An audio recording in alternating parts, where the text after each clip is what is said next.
और चर्चा हो रही है। आपको ध्यान होगा कि पहले 100 दिन में कई मंत्रालयों ने अपनी जानकारी दी थी, पर वर्तमान सरकार ने 1 वर्ष में इतना अधिक काम किया है कि लोगों को लग रहा है कि तो कल्पना से बहुत आगे है। हमें भी ऐसा लग रहा है कि हमारा मंत्रालय बीते लंबे समय तक चर्चा में नहीं रहा।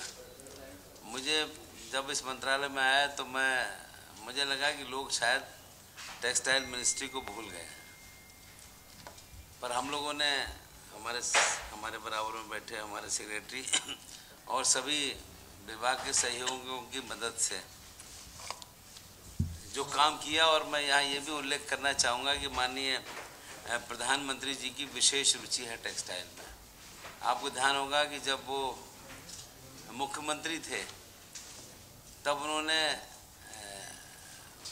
गुजरात में इस काम को बहुत बढ़ावा दिया और एक अलग पहचान बनी, और आज टेक्सटाइल के लिए जिन क्षेत्रों को पहचान मानी जाती है तो उसमें गुजरात एक प्रमुख स्थान है, हम सब जानते हैं। और हमारे इसमें बहुत से चीज़ें ऐसी हैं कि जो लगता है कि हर एक का एक अपना अलग स्थान और प्रभाव है। मैं बहुत सारी बातों की व्याख्या यहाँ पर नहीं करना चाहूँगा। हम लोगों ने साल भर में जो काम किया और जिसकी प्रोग्रेस हम लोग कर रहे हैं, हमें लगा कि इन बातों को आपके संज्ञान में लाना एक उचित है और आवश्यक भी है। तो मैं ये पुस्तक आपके के लिए प्रस्तुत कर रहा हूँ, और इसके बाद मैं 10 मिनट आपसे कुछ बात भी करूँगा।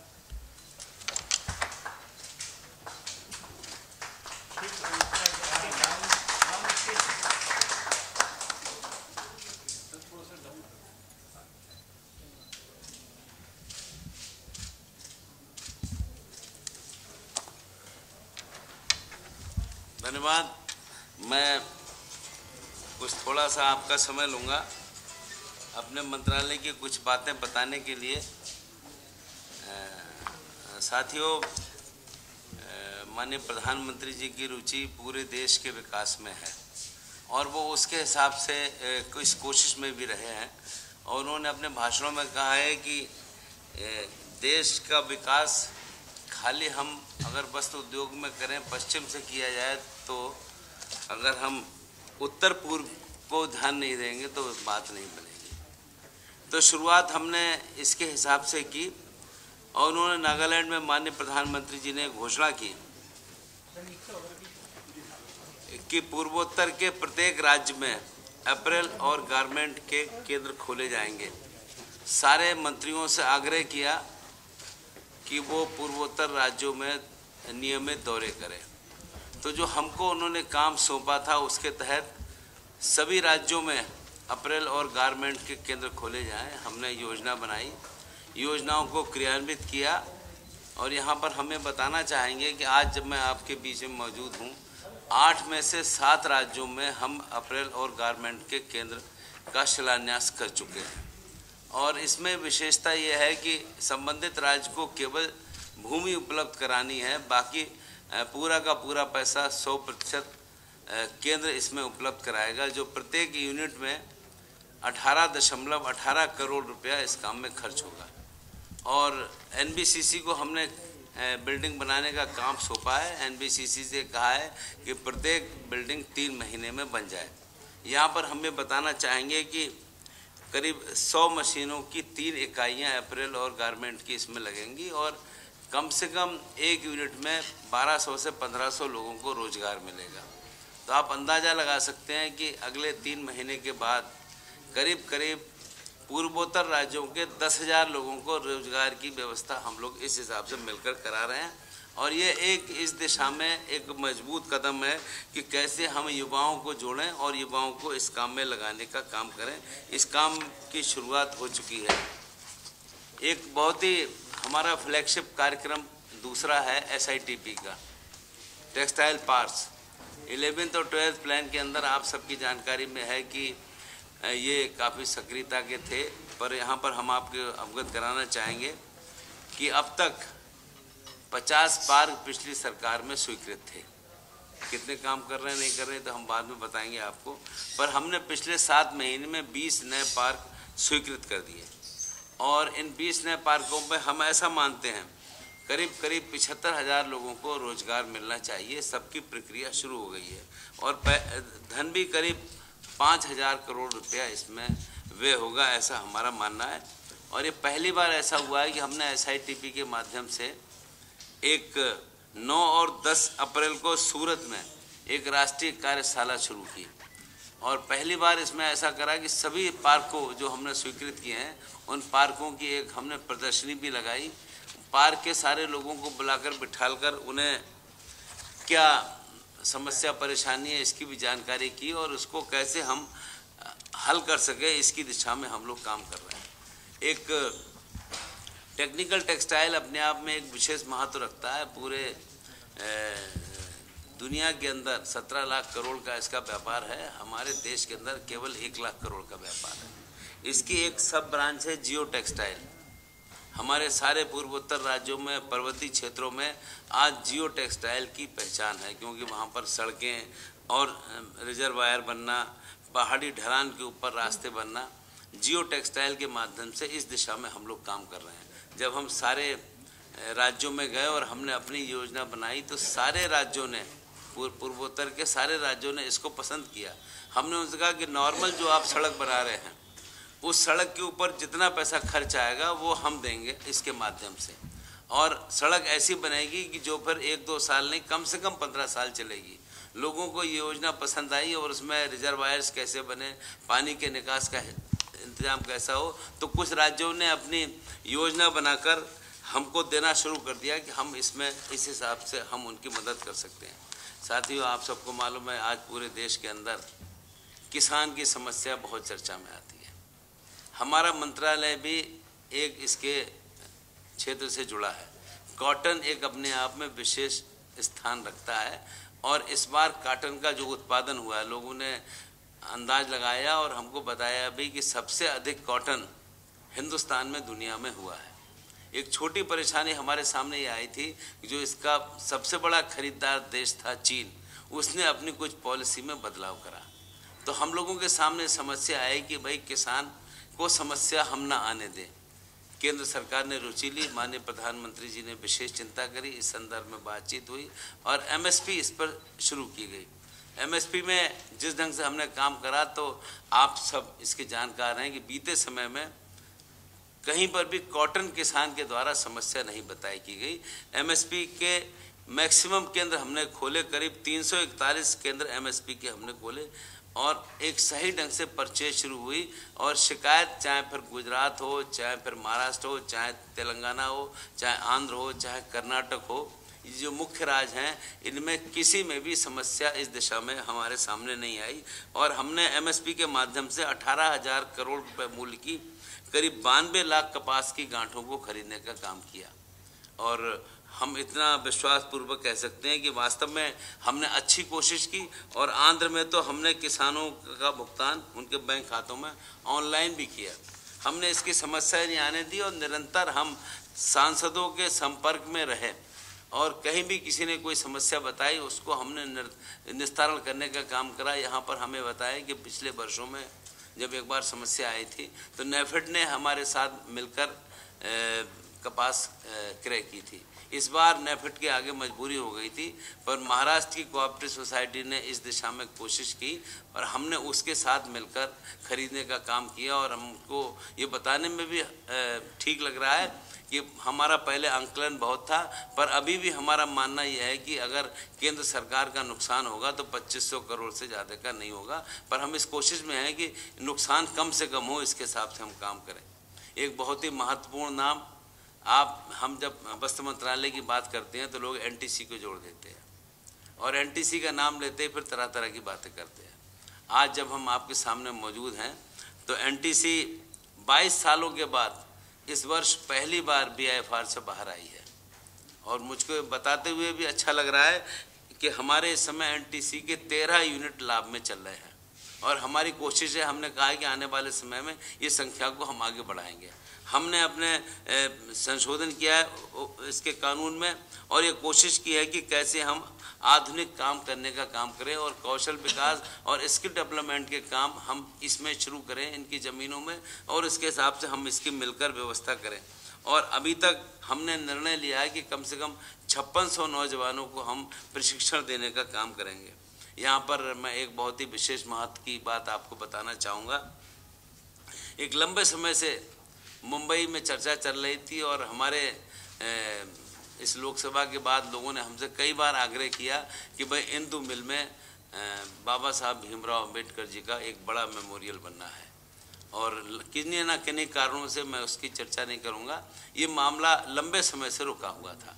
माननीय प्रधानमंत्री जी ने इस दिशा में रुचि ली और मुझको ये कहते हुए बहुत हर्ष का अनुभव हो रहा है कि बीते 5 अप्रैल को उनकी मौजूदगी में वस्त्र मंत्रालय और महाराष्ट्र सरकार के बीच में एक करार हो गया, और उस करार के तहत इंदु मिल की 12 एकड़ ज़मीन हमने बाबा साहब के मेमोरियल के लिए उनको देने का फैसला लिया है। और मैं ऐसा मानता हूं कि वो हमको कह रहे थे, बहुत ही उनका शायद जिस दिन निर्माण हुआ था उस दिन शायद वहाँ पर शिलान्यास के काम शुरू होने की संभावना है, ऐसा हमको वहाँ के मुख्यमंत्री महाराष्ट्र के हमको बता रहे थे। एकीकृत कौशल विकास ISDS के अंदर हमारा मंत्रालय विशेष रूप से काम कर रहा है, और ये बात सही है कि कौशल विकास मंत्रालय बन गया है, पर हमारा मंत्रालय भी अपनी जिम्मेदारी को समझकर काम कर रहा है, और इसको समझा गया है कि हम अच्छे ढंग से काम कर रहे हैं। तो हम लोगों ने आने वाले समय में 15 लाख लोगों को विकास के इस काम में जोड़ने का काम किया है, और अब तक हम करीब 3,75,000 नौजवानों को प्रशिक्षण दे भी चुके हैं। हमारी विशेषता है कि हम इसकी ऑनलाइन निगरानी कर रहे हैं, और हमने अभी अभी तय किया है कि हम इसकी बायोमेट्रिक उपस्थिति कर रहे हैं। आपको ध्यान होगा कि अभी माननीय प्रधानमंत्री जी छत्तीसगढ़ गए थे, और छत्तीसगढ़ में एक केंद्र का मुआयना करने गए थे, तो वो हमारे मंत्रालय का ही केंद्र था। और हम इस बात को सुनिश्चित करते हैं कि जो बच्चे ट्रेनिंग करने जा रहे हैं वो वास्तव में ट्रेनिंग ले भी रहे हैं या खाली कागजी खाना पूरी हो रही है। हम इस कोशिश में है कि संख्या जो भी हो, पर जो बच्चे भी इसमें जाएं वो इसका एक सही लाभ उठाने का काम करें। एक बहुत ही बर्निंग सब्जेक्ट है जूट, और पश्चिम बंगाल में जब भी चर्चा होती है तो जूट के बारे में शर्तिया बात करते हैं। हम 2 बार केवल इसी सिलसिले में कलकत्ता गए, और एक बार सारे पक्षों को हमने बुलाकर काम किया। हमने कहा जो मिलें बंद हैं उनको हम चलाना चाहते हैं, अच्छे ढंग से चलाना चाहते हैं। हमने, क्योंकि चलाने में जिम्मेदार हम नहीं हैं, हमारी रुचि है, अन्य कारण भी हैं इसमें। तो जो बंद हैं उनको हम चलाने की दिशा में प्रदेश सरकार को निरंतर लिख रहे हैं, उनके अधिकारियों से संपर्क कर रहे हैं। वहाँ पर जितने भी मजदूर यूनियन हैं उन सबको भी बुलाकर हमने बात की, और हमने कहा कि चलाने की दिशा में जो भी हमारा सहयोग होगा हम पूरा सहयोग करेंगे, और हम उम्मीद करते हैं कि प्रदेश सरकार इसमें सकारात्मक सहयोग भी देगी और इस काम को हम लेकर आगे बढ़ने का काम करेंगे। एक बात और कई बार उठाई गई कि कहीं जूट के पैकेजिंग मैंडेटरी ऑर्डर है उसमें हम परिवर्तन तो नहीं कर रहे हैं, और ये बात समय समय पर लोग अखबार के माध्यम से या लोकसभा में उठाने का काम करते हैं। हमने हमेशा कहा कि हम ऐसे किसी भी आदेश को डायलूट करने का काम नहीं कर रहे हैं, और हम एक सही ढंग से इस मंत्रालय के इस हिसाब से काम कर रहे हैं। हमारा विश्वास है हम और डाइवर्सिफाई करना चाहते हैं जूट को।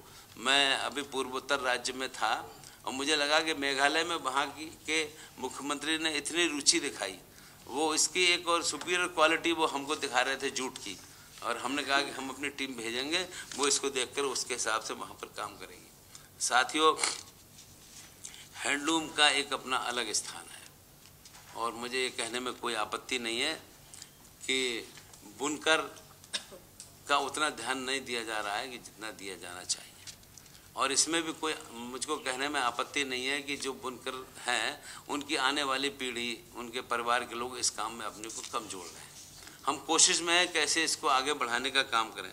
जैसा हमने आपको बताया कि हम बनारस के अंदर हम जो ट्रेड फैसिलिटेशन सेंटर खोल रहे हैं वो इसी काम के लिए खोल रहे हैं कि वहाँ पर एक मार्केट मिले इनको, उनकी चीज़ उनकी जो वस्तु बनाते हैं सही ढंग से बिके, और एक खरीदार वहाँ पर मिलकर आ सके और उसके हिसाब से काम कर सके, और हम उसको जोड़ने का काम कर सकें। हम इस काम में सक्रियता के साथ जुड़े हैं।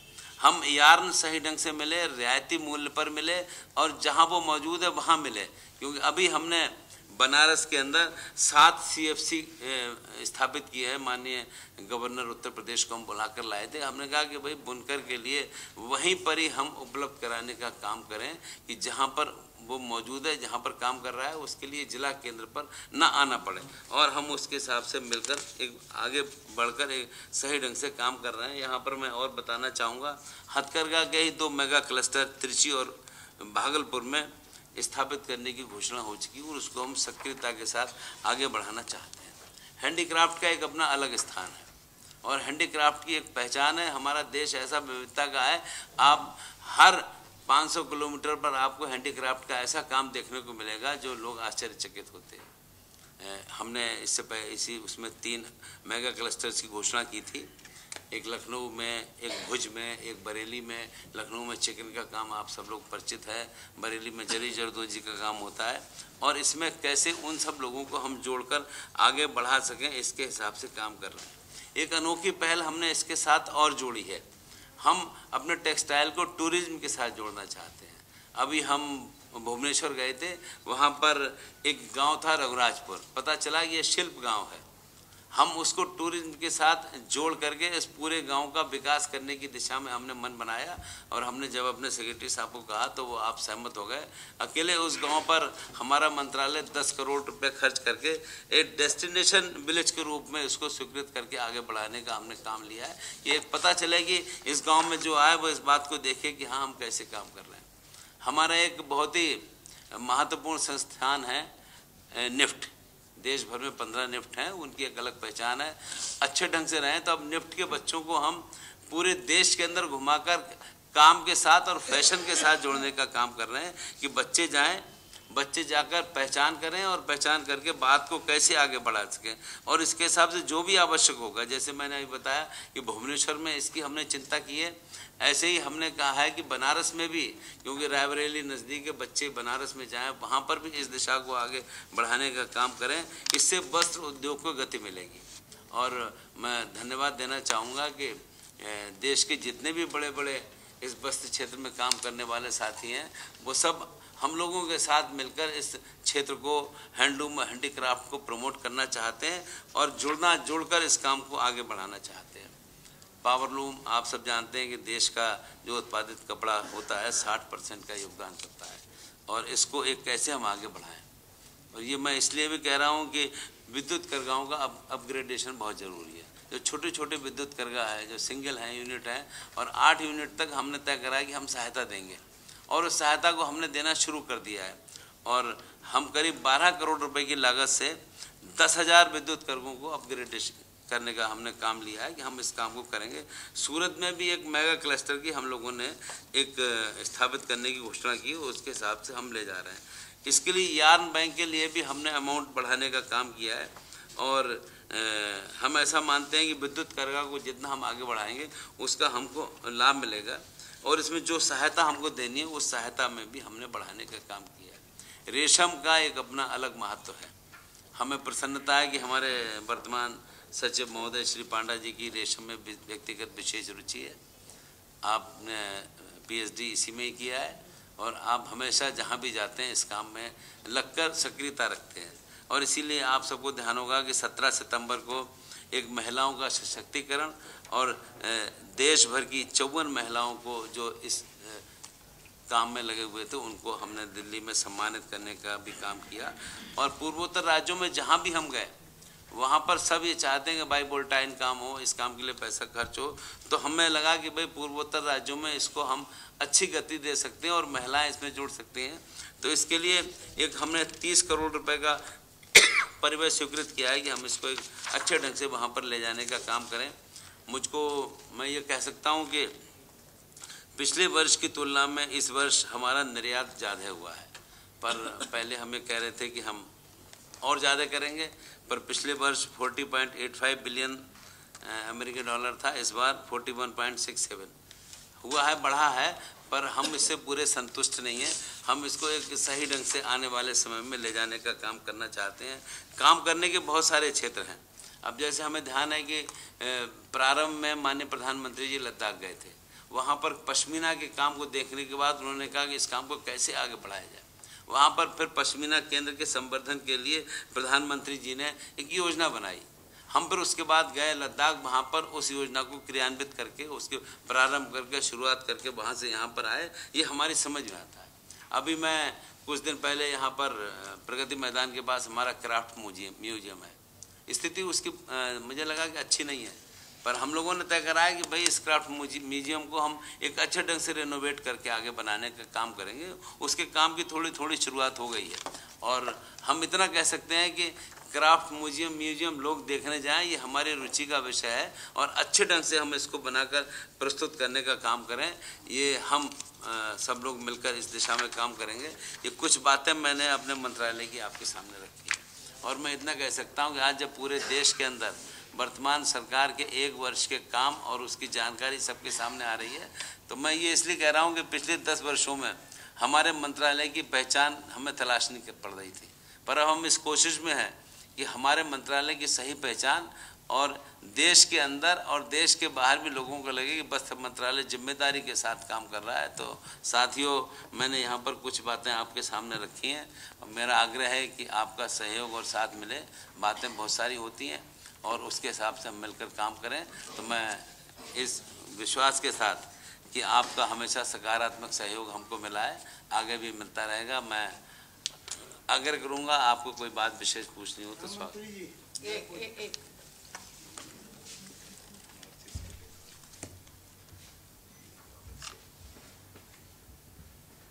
सवाल पूछने के लिए टाइम पूछ लेते हैं सर। हाँ, थैंक यू। अभी आप सवाल पूछ सकते हैं, आपसे शुरू करेंगे।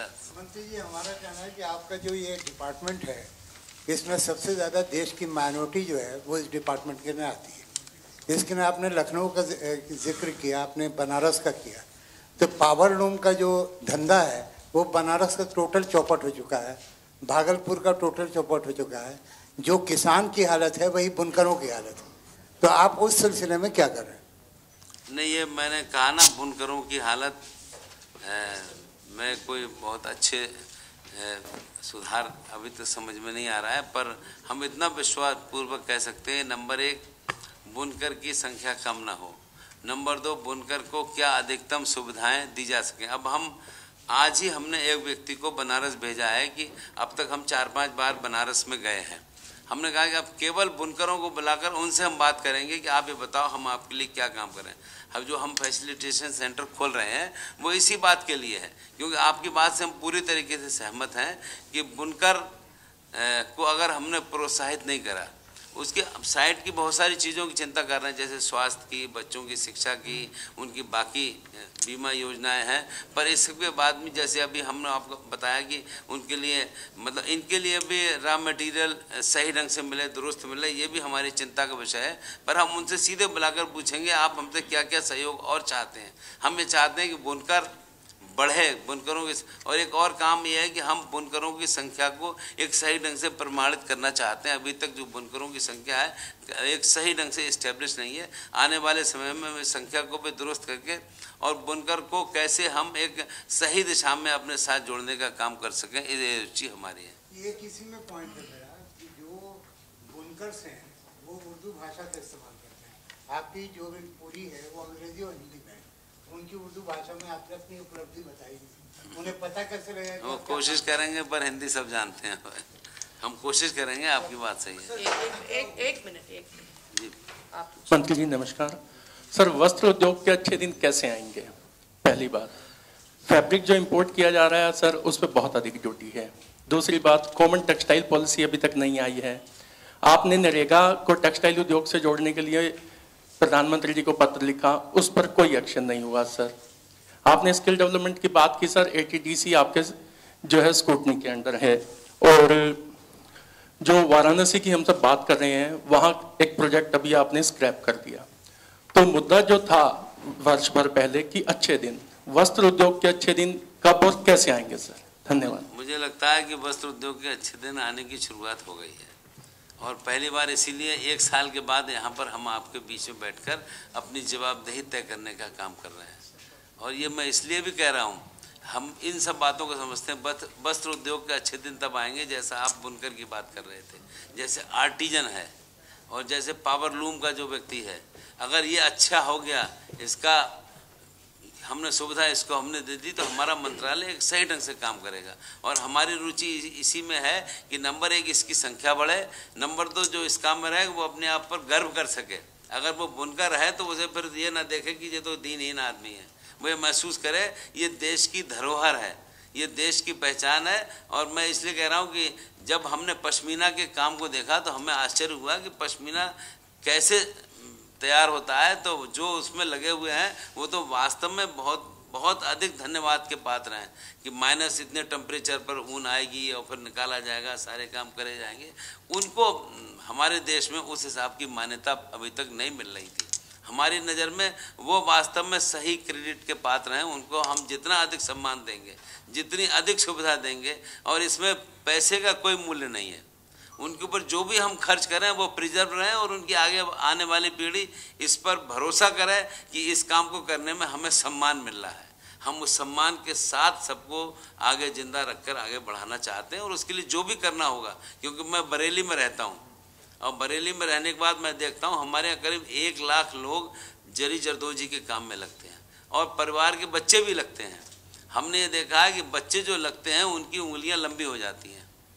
कारण क्या है कि वो जिस काम में लगते हैं वो उंगलियों से काम करते हैं, वो एक अपनी अलग पहचान बनाते हैं। हम इस विधा को जिंदा रखना चाहते हैं, इसको हम एक सही स्वरूप से आगे ले जाना चाहते हैं। उसके लिए जो भी हमारे मंत्रालय को करना होगा, हमारी मंत्रालय मुख्य रूप से इनके लिए ही काम कर रहा है। ये काम करेंगे, अगर ये अच्छी चीज़ बनाएंगे तो देश नहीं दुनिया में इनकी पहचान होगी, और इनको कैसे हम अच्छा ढंग से बेच सकें और उनको उसका मूल्य मिल सके, तो ये मैं समझता हूँ कि अच्छे दिन की ही बात है। ये देश में 10,000 करोड़ का कालीन बिकता है, कैसे और आगे बढ़े तो पहचान हमारी तभी बनेगी। मंत्री जी सर, ये कब तक आप ला रहे हैं जो टेक्सटाइल पॉलिसी, और उसका प्रारूप और स्वरूप क्या होगा? ये टेक्सटाइल पॉलिसी का करीब मामला तय हो गया है, इंटर मिनिस्ट्रियल सर्कुलेशन हो गया है इसका, और बहुत जल्दी ही सारे मंत्री लोग मंत्रालयों में गया हुआ आ जाएगा। हम पे तुरंत इसको उसका स्वरूप अब स्वरूप तो अभी आप जरा आ जाए मंत्रालयों से, तभी उसके बाद जल्दी, मुझे लगता नहीं कोई बहुत ज़्यादा समय लगेगा इसमें। ये सर आपने बताया कि 15 NIFT कैंपस काम कर रहे हैं जिसमें 2000 बच्चों को आप ग्रेजुएट कर रहे हैं। सर पिछले कुछ वर्षों से देखा गया है कि इस क्षेत्र में जो युवा वर्ग है उनकी बहुत रुचि हो रही है, लेकिन उनको एडमिशन्स नहीं मिलते हैं बिकॉज सेंटर्स आपके लिमिटेड है। तो जब आप कह रहे हैं कि हम हैंडलूम को बढ़ाएंगे और वहाँ से ट्रेनिंग जाएंगे, तो बच्चे कहाँ पढ़ें फिर वो प्राइवेट इंस्टीट्यूशंस में जाते हैं जिनकी डिग्री को मान्यता नहीं है। कई अकादमी फ्रॉड खुली हुई है, आप अच्छी तरह परिचित है कई बार पहले भी। तो क्या और इंस्टीट्यूट आप खोलने की प्लानिंग है NIFT के? ऐसा है कि इसका एक प्रोसीजर तय किया है। जो राज्य स्थापित करना चाहता है उसे स्थान देना पड़ेगा, और जो धन इसमें खर्च होगा वो व्यय करना पड़ेगा। 2-3 पेंडिंग हैं। हाँ, एक तो हरियाणा में है और जम्मू कश्मीर का भी है, और जो राज्य भी इसमें हमको, जैसे उत्तर प्रदेश के अंदर मुख्यमंत्री जी ने हमको कहा है, और हमने कहा कि आप प्रस्ताव भेजिए, क्योंकि उत्तर प्रदेश में ऑलरेडी एक काम कर रहा है रायबरेली में। तो हमने उनसे कहा कि अगर आप प्रस्ताव भेजते हैं तो हम उस पर विचार करेंगे। नॉर्थ ईस्ट में एक है, शिलोंग में, पर हम वहाँ पर बात करेंगे। अगर हमारे और लोग भी अगर राज्य में करना चाहेंगे तो हमें कोई आपत्ति नहीं है, उसमें जो भी हम विशेष सहयोग दे सकते हैं वो सहयोग देंगे। और हमें लगा कि निफ्ट की जो आपने कहा है कि डिमांड है, पर निफ्ट को हम स्तर को जो मेंटेन है उसे मेंटेन रखना चाहते हैं। जो इसकी क्वालिटी है उस क्वालिटी से हम समझौता नहीं कर रहे हैं। लेकिन कोई PPP मोड में भी कुछ आप ऐसे शुरू कर सकते हैं? ना, अभी तो ऐसा नहीं सोचा है सरकारी। हाँ, हम भी लोग अपने हिसाब से काम कर रहे हैं, और जैसा अभी आपने बताया कि हम ऐसा कोई काम नहीं करेंगे जिससे इसकी रेपुटेशन डायलूट हो। सर, किसान हो या हैंडलूम में काम करने वाले लोग हो, जब तक कंजप्शन नहीं बढ़ेगा, तब तक जो नए ट्रेंड से नहीं जुड़ेगा, खादी या फैशन से नहीं जुड़ेगा, तब तक उनके अच्छे दिन नहीं आ सकते। मोदी जी पहले कुर्ता पहनते थे, आप वो भी कोट पहनने लगे, तो ऐसी स्थिति में कैसे लोग चलेंगे इसकी तरफ? कोट के नीचे भी तो कुछ पहनते होंगे। इसलिए कपड़ा एक ऐसी चीज़ है इसकी डिमांड कम नहीं होगी, बढ़ेगी। नहीं, मेरा मतलब नए ट्रेंड से, नए फैशन से, अगर यूथ की बात करें, फैशन अब हर नए ट्रेंड, नए डिजाइन्स की अगर बात करें, अभी हमने देश भर के करीब 25-30 डिजाइनर अपने आप ही हमारे पास एकत्रित हुए थे। उनकी रुचि थी कि भाई इस काम में आप कोशिश करें और हम बिना किसी स्वार्थ के आपकी मदद करेंगे। और अब एक धीरे धीरे छोटे से छोटे ऐसे व्यक्ति जिसकी आर्थिक हालत अच्छी नहीं है, वो भी साफ सुथरे और अच्छे कपड़े पहनना चाहता है। ये डिमांड तो कभी कम नहीं होगी। इसको हम कैसे अच्छे ढंग से आगे बढ़ा सकें।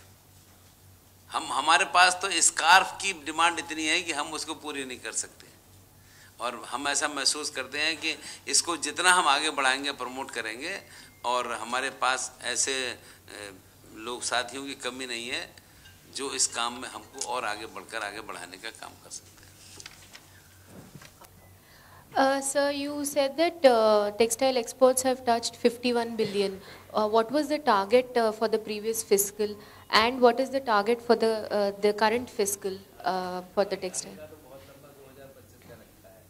नहीं सर, इस फिस्कल का 15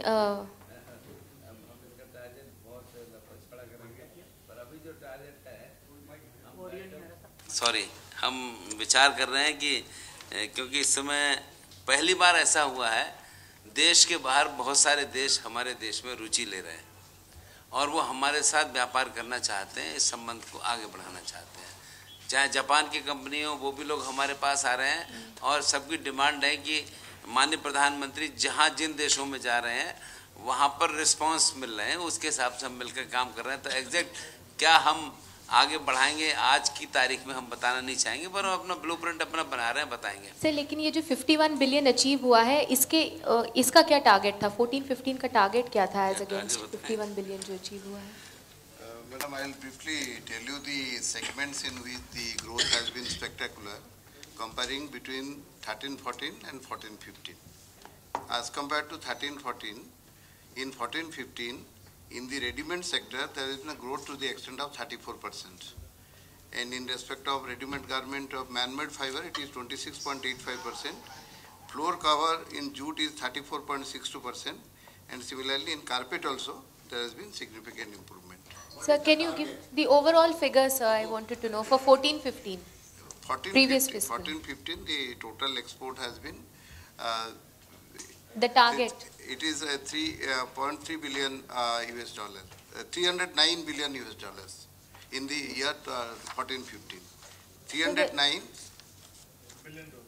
$41 billion. No, so only the textile exports, sir, I want to know.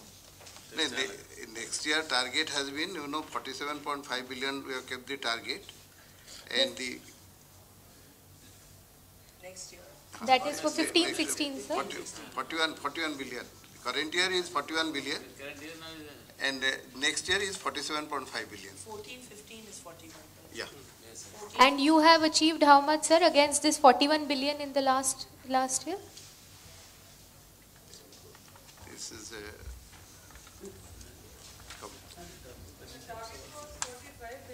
Okay. Yes, sir. Yes, sir. 41.67. Okay. 67.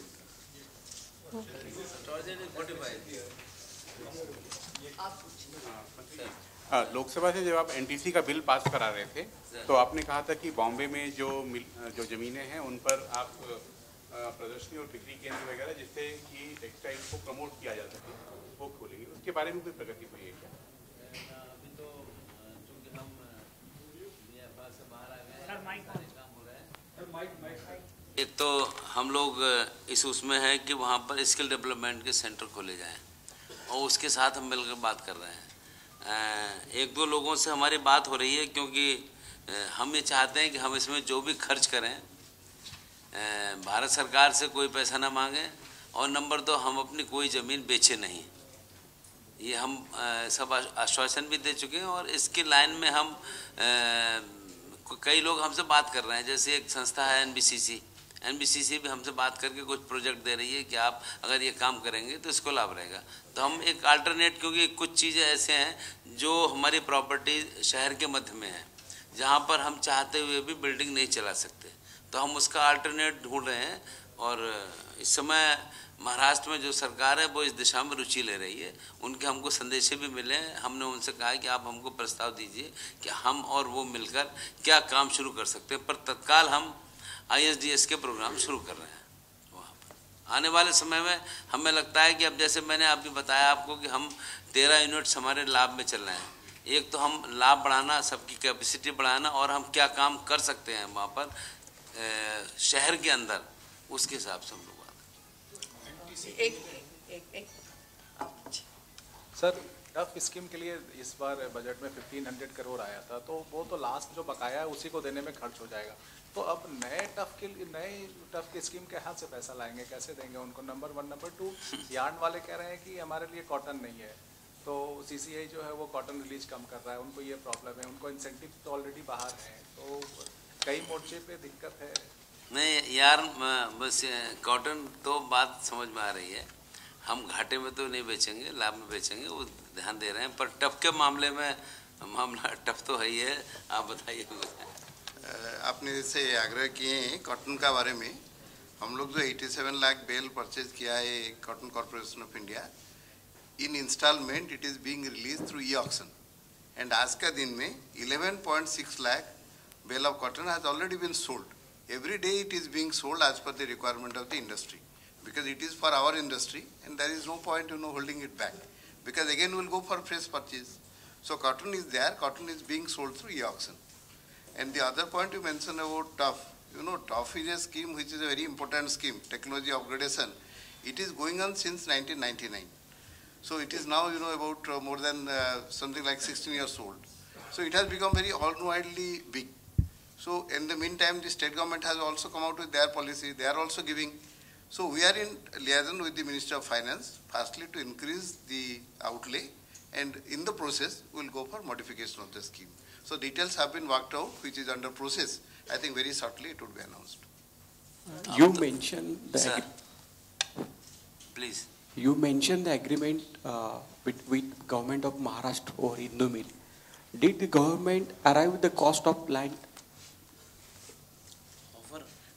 The cost of land. इसमें actually जो it is a tripartite memorandum of understanding between government of Maharashtra, government of India, Ministry of Textile, and National Textile Corporation. So under the MOU, there is a provision that a committee under joint secretary would be constituted. That committee has already been set up. There the joint secretary would be the chairperson. Then one officer, secretary rank officer of the government of Maharashtra would be member, and the CMD of NTC would be member. So we have already requested government of Maharashtra chief secretary to nominate a person, and this committee will deliberate and they will indicate this thing.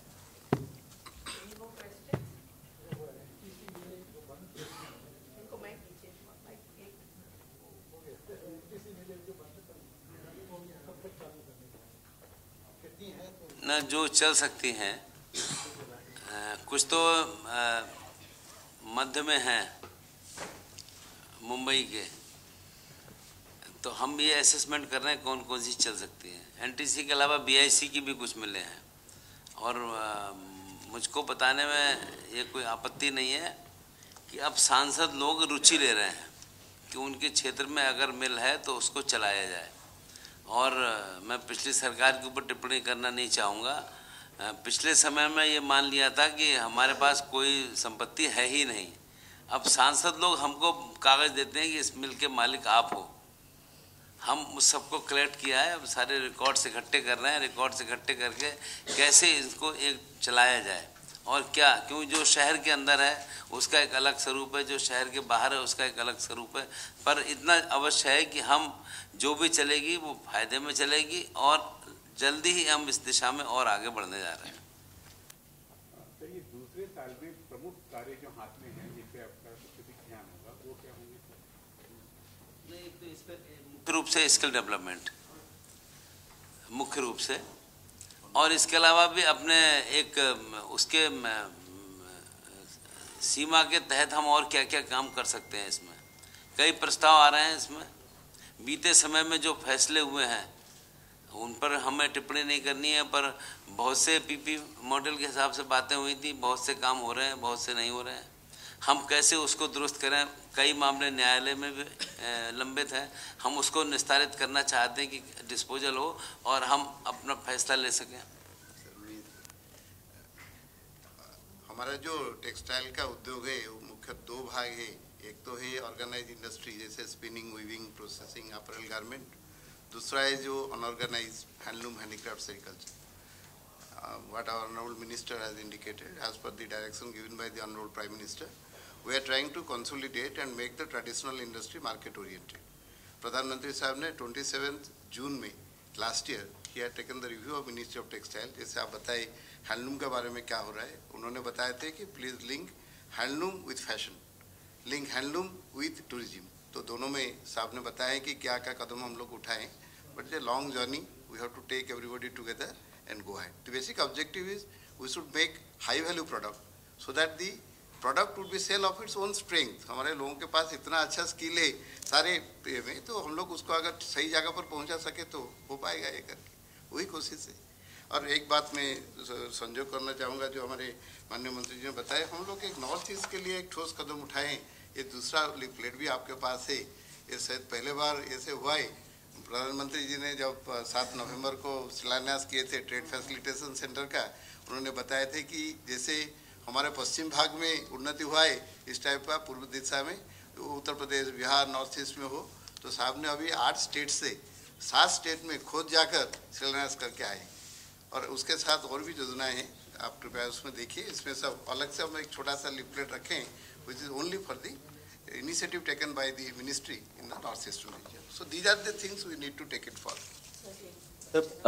So what are the steps are you going to take to boost exports? Certain export incentives have already been withdrawn under the FDP 2015-20. So every year you set up a target which is never realized. So can we have a more realistic target so that we can breach that? That is one. Then have you estimated the losses on account of cotton sales by CCI this year? And the third question is final one, ma'am. Final one. No pending claim has been, processed under TUFS. I mean, since June last year. So what's the reason behind it? And when are you going to process all these claims? Thank you. Cotton के ऊपर जैसा हमने बताया आपको, शुरुआत में यह अंदाज़ा लगाया था कि 4000 करोड़ से ज़्यादा का घाटा आएगा। रिव्यू हमने किया, आज की स्थिति में लगता ये है कि ये घाटा 2500 करोड़ से नहीं बढ़ना चाहिए। हमारा मानना ये है कि जिस ढंग से हम लोग काम कर रहे हैं, ये घाटा इससे भी कम होने की संभावना है। तो ये एक फिगर है, और हमें ऐसा लगता है कि इस दिशा में हम लोग ठीक ढंग से चल रहे हैं। अब इसमें चूँकि ये कॉमर्स, वित्त मंत्रालय और हमारे बीच का है एक्सपोर्ट्स का, और अभी फॉरेन ट्रेड पॉलिसी अनाउंस हुई है 1/4/2015 को, सब उसके प्लस माइनस सारे सामने आ रहे हैं। और जिस ढंग से बात चल रही है, तो हम इतना ही कह सकते हैं कि आने वाले समय में आप बताओ, आने वाले समय में अगर हमें कोई कमी नज़र आएगी उसमें, क्योंकि कुछ चीज़ों में हमें लगा कि पॉजिटिव सिग्नल मिल रहे हैं, कुछ चीज़ों में शायद जो हम चाह रहे थे वो नहीं मिला है। बाकी हमारे सेक्रेटरी साहब बताएंगे। एक्सपोर्ट का क्षेत्र में ये है कि हमारा जो प्रोडक्ट बाहर जाता है और हमारा कॉम्पिटिटर का जो प्रोडक्ट जाता है, हाउ वी रिमेन कॉम्पिटिटिव, तो it's a slightly delicate and difficult thing. तो जैसे हमारे मिनिस्टर साहब ने बताए, फॉरेन ट्रेड पॉलिसी 1/4/2015 को अनाउंस हुआ है। उसके बाद जो हमारे टेक्सटाइल एक्सपोर्टर्स है, उन्होंने कुछ सुझाव दिए हैं जो कि हम लोग मिनिस्ट्री ऑफ कॉमर्स के पास भेजे हैं। उसमें जो मेन है, एक है कि हमारा जो इंटरेस्ट सबवेंशन था उसको चालू किया जाए। तो इसको हम लोग रिक्वेस्ट किए हैं कि ये बहुत ही ज़रूरी है टू रिमेन कॉम्पिटिटिव, आप इसको कंसिडर कीजिए। एंड दूसरा बात है कि जैसा ये अमेरिका, यूरोप के लिए there is specific provision, but हमारा जैसा कपड़ा जाता है, यान जाता है टू अदर कंट्रीज, तो we have also requested that textile has to be judged on its own merit and depending upon the facts and figure. So these are the two main things. Other things are also there. We have requested them, and we are quite hopeful that Ministry of Commerce will consider this thing favorably and very soon. Now these two are the major ones. I mentioned one is the interest subvention, other is to give benefit to countries other than Europe and America. Top का बारे में I mention that thing. Top का बारे में you see inadequacy of the budget provision is a reality, So whatever provision we have come this year, in fact today itself we have sanctioned money, whatever we have got during the current year budget, but we need more money. I am in touch with the Secretary Expenditure, Minister of Finance. We have already moved the proposal. I think the proposal would be cleared and also hopefully some more resources would be allocated. It would be difficult to say. These are अभी तो साल शुरू हुआ है और तो समय है पूछने का. वैसे लंबे समय से चल रहा है ये 11-12 प्लान 16 साल से चल रहा है, तो हम इसको रिव्यू भी कर रहे हैं कि इसका कोई सिस्टम बदला जाए या, क्योंकि इससे वैसे लाभ तो बहुत हुआ है, तो इसके इस स्वरूप को कैसे हम आगे बढ़ाकर कर सकें। और हम ऐसा विश्वास करते हैं कि वर्तमान सरकार काफ़ी सही ढंग से सोच रही है और इसमें हम नुकसान नहीं होने देंगे। सर एग्री के बाद सबसे ज़्यादा रोजगार टेक्सटाइल, तो इस बार आपने जो लास्ट 9 मंथ्स में आपने कितने लोगों को रोजगार के लायक बनाया? ट्रेनिंग की बात कर रहे हैं ना, और टेक्सटाइल पार्क्स की बात कर रहे हैं। कोई टारगेट फिक्स किया है सर इस साल 15-16 में कितने लोगों को? टारगेट क्या, ये पार्क हमारे चालू हो जाएंगे तुरंत रोजगार मिलेगा। फिर भी सर कुछ तो टारगेट तो जो हमने तय किया है कि कम से कम 15 लाख लोगों को हम जो है स्किल ट्रेनिंग देंगे, और ये ऐसे संस्थान है कि स्किल ट्रेनिंग आप कर लीजिए तुरंत काम मिलता है। कितने साल में 15 लाख? बस यार इस 2 साल में 2 साल। अब इधर समाप्त करूंगी। Actually 12 plan का target था to skill 15 lakh people, but due to various reasons past 3 years we have done only 3 lakh. So our endeavor is how to make the balance 12 lakh in this year and next year.